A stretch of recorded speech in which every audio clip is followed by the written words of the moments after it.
नमस्कार, आपके साथ मैं हूं आदित्य कुमार। हमारे साथ फ्रेम में आईआईटीएन बाबा हैं, अभय सिंह हैं। सोशल मीडिया पर चर्चा का विषय बने हुए हैं। महाकुंभ में जिस तरफ भी जाते हैं लोगों की भीड़ जुट जाती है इनसे सेल्फी लेने के लिए, बातचीत करने के लिए। अब आज हम इनसे बातचीत करेंगे। दरअसल क्योंकि अभी तक कहा जा रहा है कि महाकुंभ से भाग गए हैं, इस तरह की चर्चाएं भी चल रही हैं, तरह तरह की बातें भी चल रही हैं सोशल मीडिया पर। कोई कुछ कह रहा है बाबा मिल ही नहीं रहे, बाबा कहाँ चले गए, बाबा गायब हो गए। तो पहले इस पर आपसे बातचीत करेंगे, कहाँ चले गए थे आप? इस तरीके से अफवाहें फैल रही हैं कि बाबा गायब हो गए। हाँ, वो एक तरीके से चेतना में से गायब हो ही गया मैं, देखा जाए तो।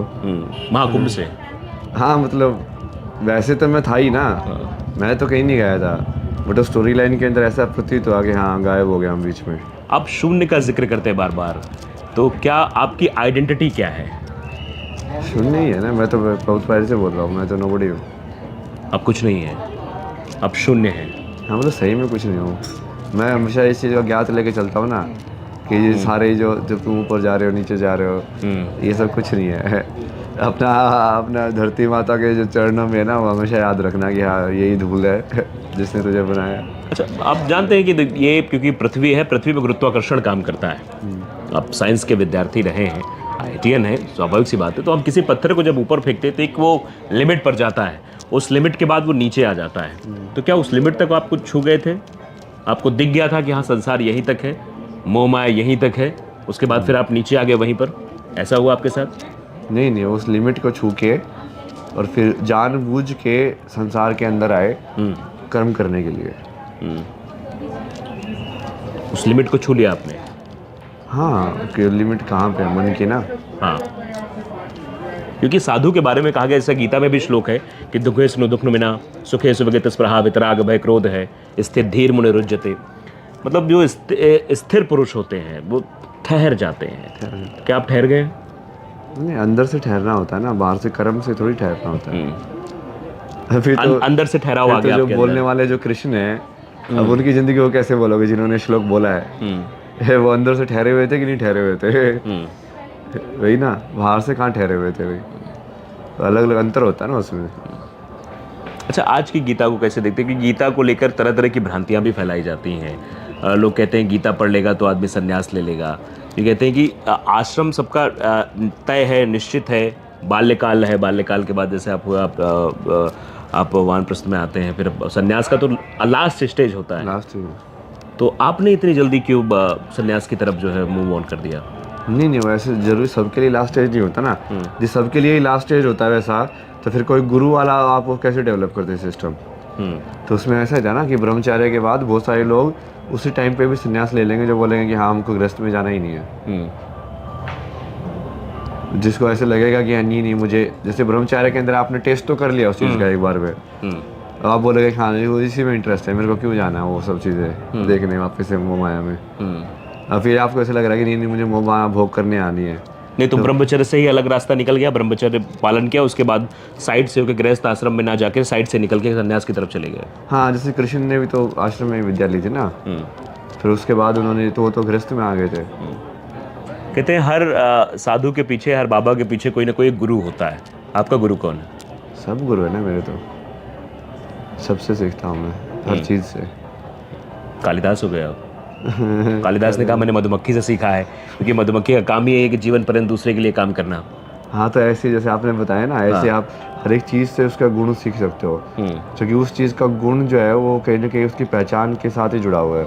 अच्छा, पेड़ का पेड़ होना मतलब क्या होता है कि हाँ जो चल नहीं सकता है, मतलब जो एक ऐसी लाइफ फॉर्म है जिसको एक ही जगह पे रहती है बट इस तरीके से बढ़ती है, इस तरीके से चेंज हो रही है वो।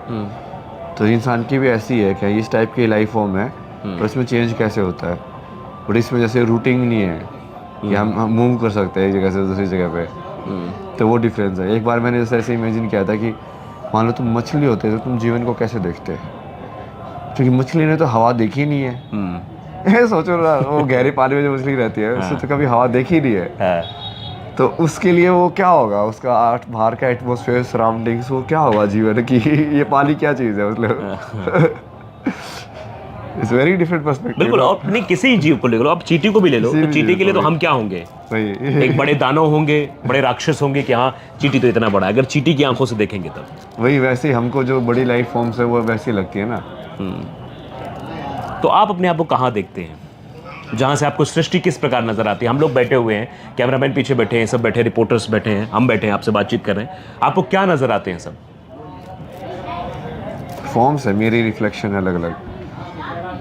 सबसे अलग अलग है, एनर्जी लेवल सबका अलग अलग है। बेसिकली जो भी तुम बाहर देख रहे हो, कहीं ना कहीं तुम अंदर के रिफ्लेक्शन से ही देख रहे हो, नहीं तो देख ही नहीं पाओगे। तो एक्चुअली में सारे जो दुनिया है वो तुम्हारा इनवर्स रिफ्लेक्शन होता है।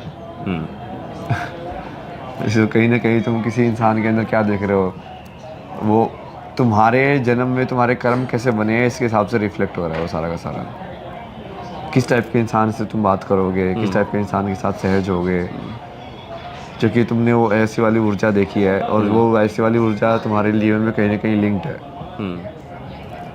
अच्छा, आपने कहा कि आपके सब गुरु हैं, तो क्या एक नियत समय आएगा अगर कोई चाहे कि मैं आपसे दीक्षा लेना चाहूँ या आपसे सीखना चाहूँ, कोई भी अदर पर्सन हो, तो कैसे मिल पाएगा आपसे? क्योंकि आपका ठहराव नहीं है। नहीं, मैं दीक्षा वगैरह नहीं हूँ ना। मेरा काम सिद्धांत, क्या सिद्धांत है वो आपका? नहीं है। मैं सोच रहा हूँ कि मैं उसका रोल निभाऊँ ना, कि सूत्रधार का ना, कि मतलब उस कड़ियों को जोड़ने का काम। जैसे इंडिविजुअल एक्सपर्टीज़ में तो काफ़ी सारे लोग हैं जो साधना को जानते हैं, इन सभी रियाज में बढ़िया आश्रम भी हैं, सब कुछ है।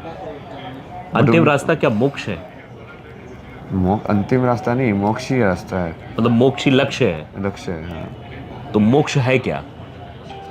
उसको ये भी बोल सकते हो भगवान के साथ एक हो जाना, ईश्वर के साथ एक हो जाना। मोक्ष को ये भी बोल सकते हो कि अपनी सारी इच्छाएं, इस संसार को इस फॉर्म में भोगने की इच्छा खत्म हो जाना। आपके हिसाब से प्रेम क्या है? जो हो रहा है वो होने देना, बिल्कुल ना खींचना और ना धक्का मारना, बीच में रहना। प्रेम बीच में रहना होगा। मतलब दो का ऐसा डांस होगा कि इसमें पता ही ना चले कि कौन लीड कर रहा है।